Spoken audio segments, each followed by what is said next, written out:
వైఎస్ఆర్సీపీ నేతల మీద దాడులు చేసేతందుకే మాకు ప్రజలు అధికారం ఇచ్చిండ్రు. వైఎస్ఆర్సీపీకి ఓటేసినోళ్ళ ఇల్లుల మీద రాళ్ళేసేతందుకే ప్రజలు మాకు అధికారం ఇచ్చిండ్రు.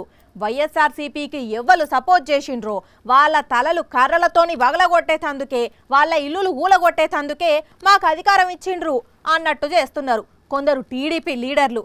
అధికారంలోకి వచ్చిన రోజు నుంచి ఈయాటి దాకా అదే పని ఉన్నట్టున్నారు.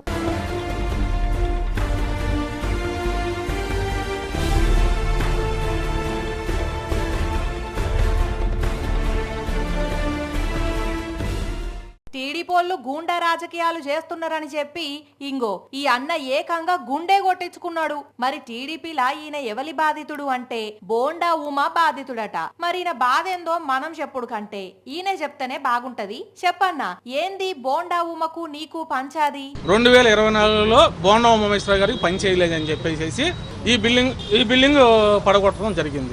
ఓష్ని పాపం పాడుగాను ఇల్లునే ఊలగొట్టిస్తున్నాడా? అధికారం వచ్చుడుతోనే అంత తెగిస్తున్నాడా?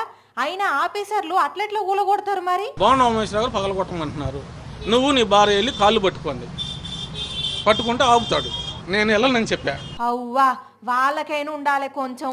ఈయన పేరు వందెన జగదీషు, ఓ దళితుడు. గతంలో తెలుగుదేశం పార్టీలో పనిచేసినప్పుడు ఈ ఇల్లుకు బోండా ఉమనే భూమి పూజ చేసిండట, పర్మిషన్లు ఇప్పించిండట. అదే మొన్నటి ఎలక్షన్లలో వైసీపీ తరపున పని చేసేటాలకు కోపం పెంచుకొని ఇగో ఇట్లా ఇల్లు ఊలగొట్టిస్తున్నాడట. అందుకే కోపం చేసుకుంటా నిరసనగా గుండు గీయించుకొని మీసం తీయించుకున్నాడు. ఇట్లనే బోండా ఉమ అరాచకాలు చేస్తే ఇంటిల్లి పాదంతా నెలకొగలు గుండు గీయించుకొని నిరసన చేస్తామని చెప్పిండు. నా భార్య నా పిల్లలు చేయించుకుంటున్నాం శ్రీరామన్లో. పోలీసోళ్ళు వచ్చి నచ్చ చెప్పినా అయినా లేదు, అర్ధనగ్న ప్రదర్శన చేసిండు. మరి ఇల్లు ఊలగొడితే ఎంత బాధ ఉంటది. అట్లనే అది ఈయన కొనుక్కున్న ఇల్లు. అమ్మిన మనిషి కూడా ఇంటికి ఎదురుగానే ఉంటాడట. అయినా కూడా ఇట్లా కుట్రలు చేస్తున్నారు. మరి చుట్టూ గన్ని ఇల్లులుండగా ఈయన ఒక్క నిల్లే ఇట్లా ఊల్చిండ్రంటనే అర్థమవుతున్నది వీళ్ళెంత కుట్రలు చేస్తున్నారు అనేది. అందుకే వాళ్ళ అధినేతకే చెప్తా అంటున్నాడు. చంద్రబాబు నాయుడు గారి దగ్గరికి, పవన్ కళ్యాణ్ గారి దగ్గరికి నీకు జరిగిన అన్యాయం వెళ్ళు.